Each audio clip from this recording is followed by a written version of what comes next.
Good morning. Good morning. So today we were going to talk about creating compelling content. So this is for all our marketers out there who do a lot of organic marketing and are trying to reach people and maybe they're a little frustrated on, or maybe they don't understand exactly what they should be doing, because there's a lot involved in content creation, no matter what type of marketing you're going to do. So yeah, that's for sure. I often find myself like I put all my energy into my video, and then it comes time to do the caption, and I'm like, I don't care. I'm just gonna post, which is not the way to go about it if you're organic marketing. But some days I just don't have the mental capacity to write a caption as well. That makes sense. So there's three main pillars of content, right? So there's yes. education, which is providing informative content to educate your audience. There's inspirational, motivating, and uplifting content to inspire action. And of course, entertaining, engaging, and enjoyable content to captivate audiences. Now, all of these you're hoping are good enough that they're share worthy, they're save worthy, they're getting likes, they're getting comments, things like that.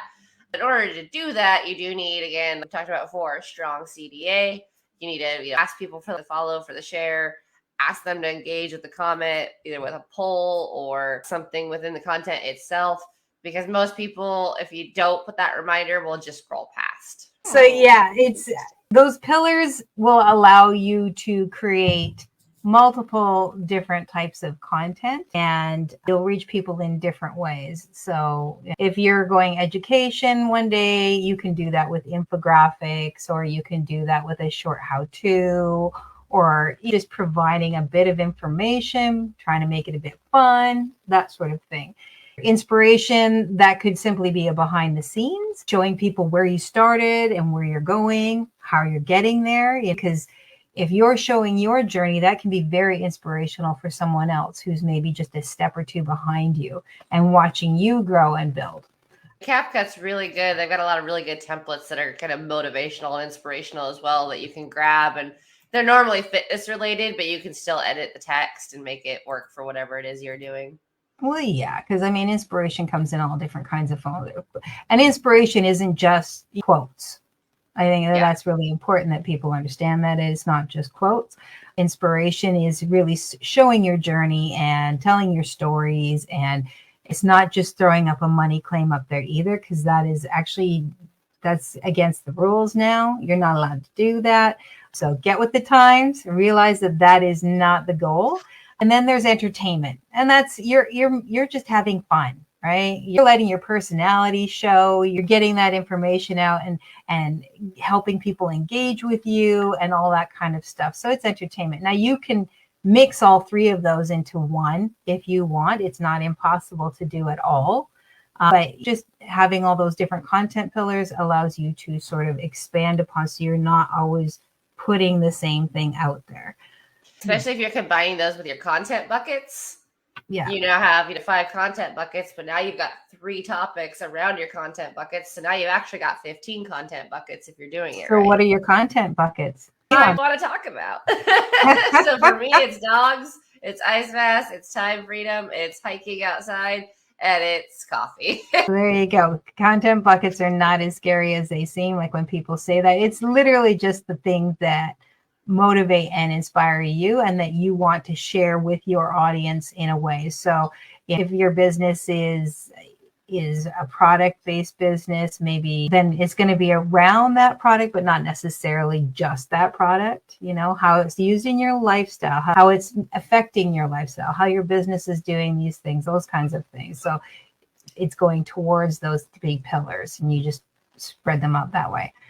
So for creating compelling content, the first thing you need to do is you need to know who your audience is, right? So before you start pumping out a ton of content, you really need to have a better idea of who you're trying to talk to. Because if you don't know who you're talking to, then your content is obviously going to fall flat. And that's where your analytics, doing your niche research, just having a strong idea of who your customer avatar is, you can figure that out. I'm a fan of the ChatGPT because you can really get it to hone down, figure out what your brand is, and then who you're trying to speak to. You can do that all through ChatGPT. It's not going to tell you anything. It's going to give you guidance and then let you narrow that down and narrow that down. Once you have that, then it becomes a lot easier to talk to your audience. And then you tailor your content that way. Love it. Yeah, you are pro when it comes to ChatGPT. I'm so impressed. You do anything in there. It's fun. It's a tool, right? It's a tool. It's one of those things that I love. And then, of course, we talked about this before. Be visual, right? Study the color themes. Colors will bring out different emotions. Figure out what emotion you're trying to tap into, and put your color scheme accordingly. Obviously, remain true to your brand as well. But color schemes are a great way to make your content pop. Crazy outfits, if that's your theme. Anything that makes it engaging or eye-catching. Something that when they look at it, they're like, "What's going on in this?" Stuff like that. Anything that's going to just catch the eye and make them want to watch more is going to be really, really good. And then throughout it, right? Like, we are very visual creatures. So we see movement better than non-movement. So make sure there's movement in your videos or in your infographics, especially if it's a creative. Make sure there's something leading them to the next one, because that's just how we operate. So make it pop and make it exciting. Yeah. And with your infographics, that's a great way to be visual and also be in your education pillar, right? And so you can utilize it for the inspiration pillar as well, but it's excellent for education pillar. And yeah, colors and fun stuff and whatnot. If your carousels, same thing. I mean, it's static, but it's not, right? You want to convince them to go to the next page and go to the next page and go to the next page. And the only way you're going to do that is by making it visually appealing. All right, so tell a story. And this is like I was talking about with the inspiration. Everybody loves a story. I mean, we've been telling stories since we've been able to manage our communication. Tell stories. There's pictograms all over the place. People telling stories of the hunts and whatnot. We are hardwired for story. A lot of our history was passed down through story. We listen that way. And sometimes it can be fictional. Sometimes it can be factual. It doesn't really matter in terms of the stories that we love. When you're telling a story for your social media marketing, you're going to want to keep it more factual. But a story is, think about it, when a kid tells you a story, they're still learning, right? And so it's a lot of, I did this, and then I did this, and then I did this. And by the time they get to the end of the story, you're like, I love you, but man, I'm tired, which is good to the point. But a good storyteller starts with a hook. They start with something that is emotionally grabbing. And a lot of times when you are telling a story for your marketing, what you're going to do is you're going to write it out first. Don't worry about your hook yet. You write it out first. And it's usually somewhere in the middle where you're transitioning from what was to what is to where you want to be, is that hook. It's that compelling line, that moment where you had that moment, or that moment that was so heartbreaking for you that it just made you stop and go, why am I doing this? That is your hook. That is your place that's going to start your story. And people like stories, and they'll follow you based on your stories. Oh, we lost her for a moment there. Sorry, Rose, but at least you're frozen on a beautiful space. See, I love it because it freezes on your end and it just like shrinks down and goes black on my end. So I'm like, all right, cool, whatever. I had a thought too, and now it's gone. Was it about the stories? It was. Okay. The call to action, though, should not be clickbaity. We do not want to clickbait, right? It should still be relevant to the story, relevant to what you're talking about. Absolutely. So your story is a guide. That's your guide to let people know and to pull them in, to watch your story. And then your call to action, it can be a sales. It can be a learn more. It can be, tell me, you just comment, share your experiences. Call to action does not always have to be sales. And I think it's important that we understand that as marketers, our goal is to sell, but at the same time, our goal is to help. It's your sales. The whole point of your sales is because what you're selling should be helping someone and not just yourself. Yeah. Because if you lead with giving, if you lead with an open hand to share, people are going to want to come to you. But if you are just in a take mindset, that will come across fairly quickly. So it's really important to make sure that your call to actions aren't all just sales, and that they do connect with whatever your content is going to be, whatever style it is. Yes. And remember that social media should be a conversation, right? So don't just post and pop out, because no one wants to sit there and listen to someone talk for 10 minutes and then they leave and the other person's like, all right, I guess this wasn't a conversation. This was just you talking, right? Social media is the same way. If you're posting and then taking it off Facebook or Instagram or whatever you're posting on, it's going to go, all right, so you only want to talk about you. Cool. Well, we're not going to push your stuff. Or if people are trying to engage and you're not responding, then it's a whole nother issue, because now it's actual people that are going, oh, okay, you don't actually want to talk. You're just creating content to create content. Right. So granted, things have gotten a little more difficult, I think, with the performance bonuses and things for Facebook, because now they're cracking down on, is this authentic to you, or are you just trying to get likes? And they're going a little overboard with it, like they always do. But it's still super, super important that you're remembering, again, it's a conversation. You should treat social media as a conversation, not just a dumping point for your product or your thoughts. Right. Absolutely. And I mean, if you were using it as a personal thing, fine, whatever. But if you're doing it for business, that engagement, that conversation is what's going to keep them in your space. And True. All right. So the other thing you want to do is you want to mix it up.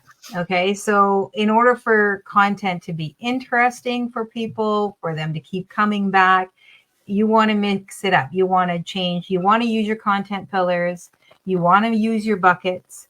You want to make sure that you are utilizing the different formats for your content: long form, short form, visual, picture posts, and reels, and stories, and all of that kind of stuff. You want to have your polls and your questions, and a little bit of silly and infographics and all of that. You want to make sure that you are using the full realm within your brand. So if you're going to do infographics, try to keep them sort of within your brand colors. All right. And if you, same with your videos, maybe you have the same style cover for your videos.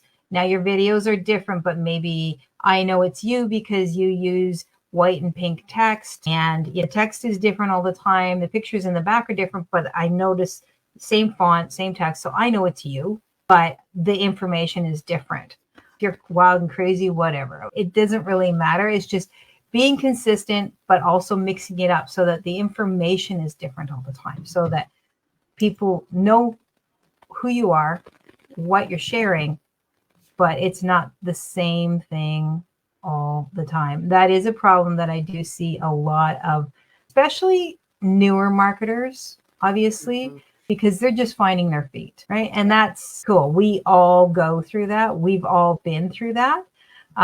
So it does become a lot of either they're consistently sharing inspirational quotes and bait posts, and that's all they do, or they just do sales.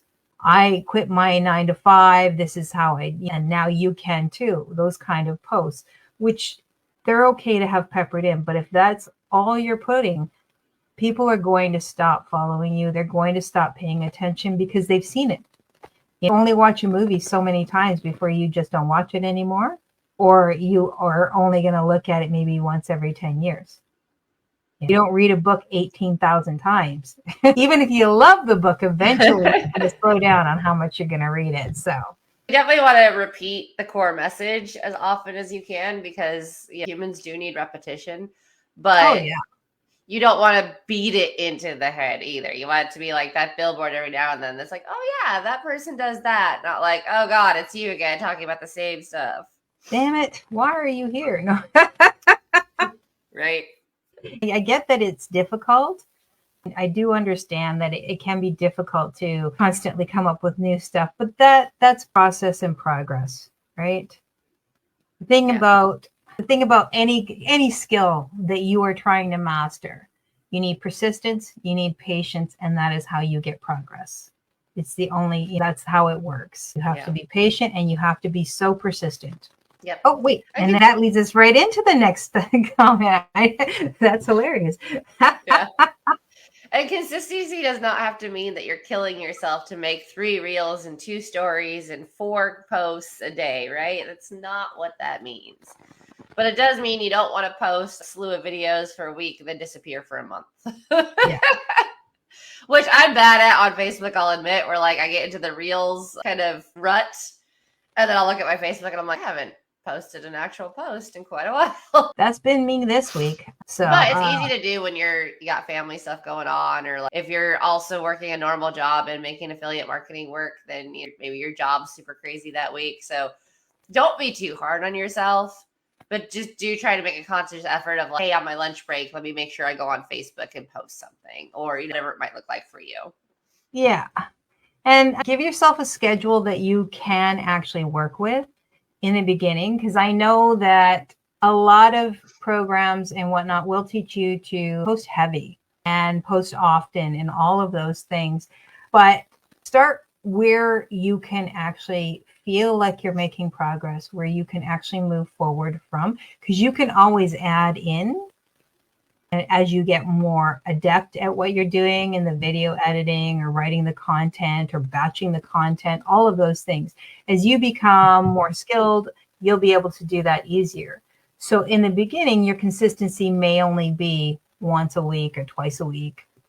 But if you're consistent about it and you keep up with your engagement part, that's going to really help you. So yeah, for sure. And then the last one that we talk about this constantly, and that is monitor and adapt. Yes. And I will say, okay, so this is where my OCD did get me in a little bit of trouble, because I don't like clutter anywhere, and that includes my social media or my ads accounts. Do not do what I did. Do not delete campaigns that are no longer running, because there is still information there. There's still things you can learn from it. And I got a little too clean up crazy one day, and then I went to download my metrics, and I was like, oh yeah, 3/4 of them were gone. Which is fine. I know I remember what was working, what wasn't, because I was taking notes in the interim, and you can always download the reports earlier as well.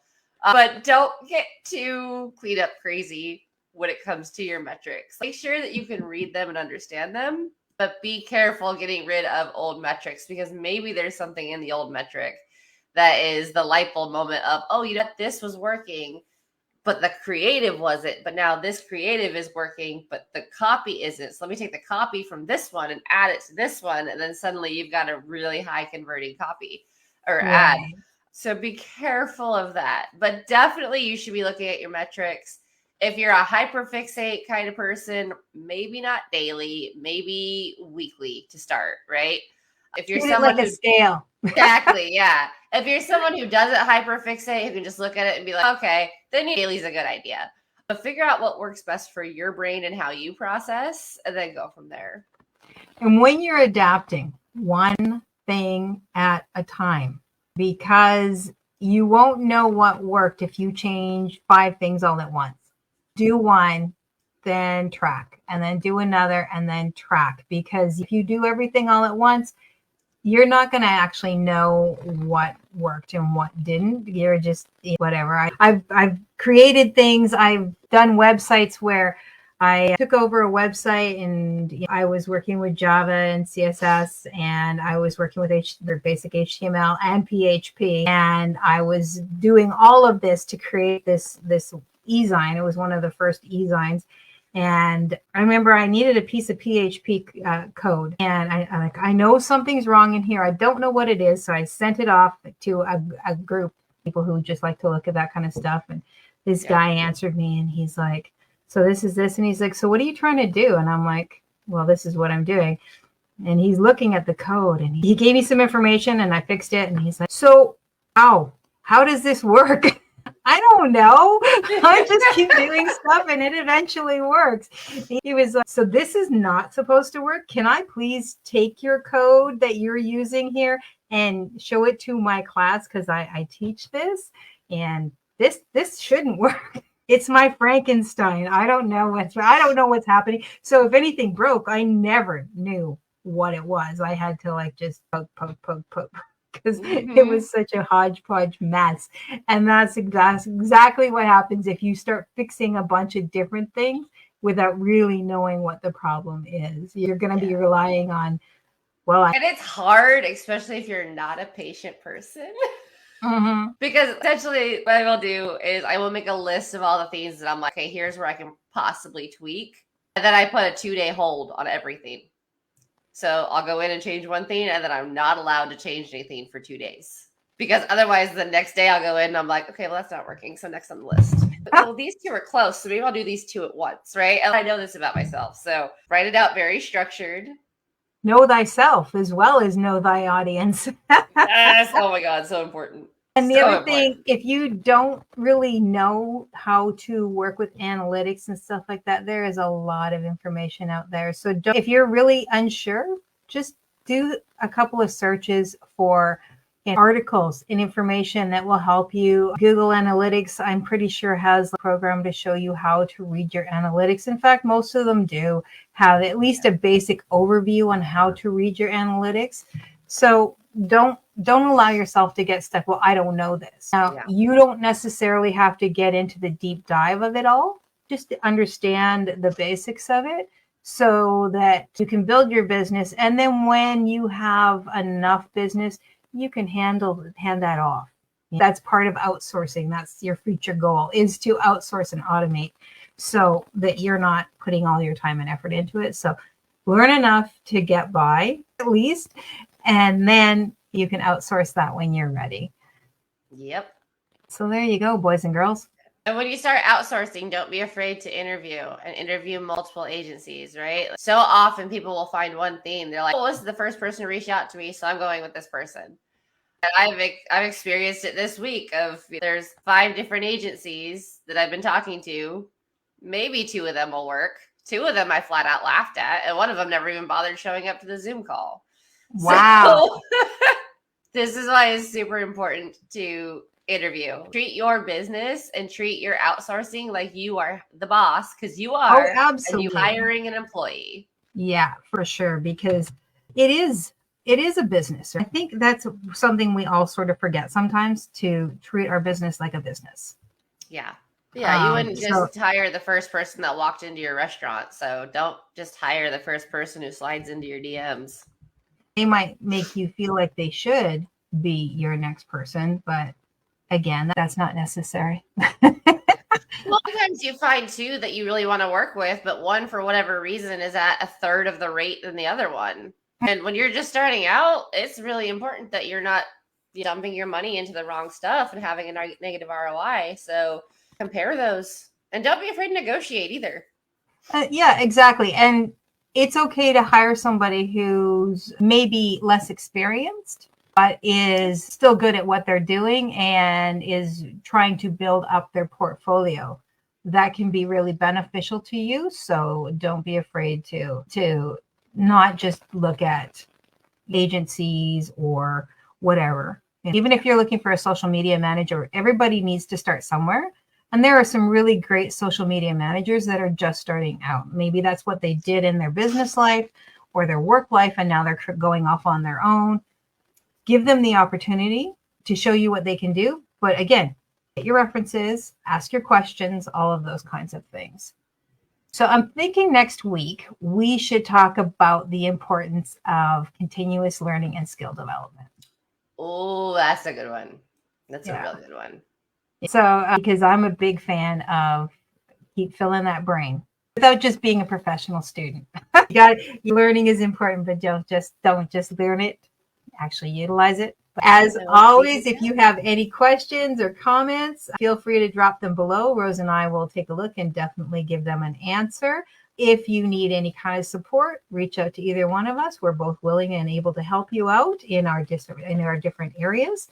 And come join our YouTube channel. Be a subscriber. Take a peek. If you're watching this on replay, please drop a hashtag replay below. And we will see you guys next week, where we're going to talk about continuous learning and how it's going to benefit you. Have a good weekend. Happy Friday.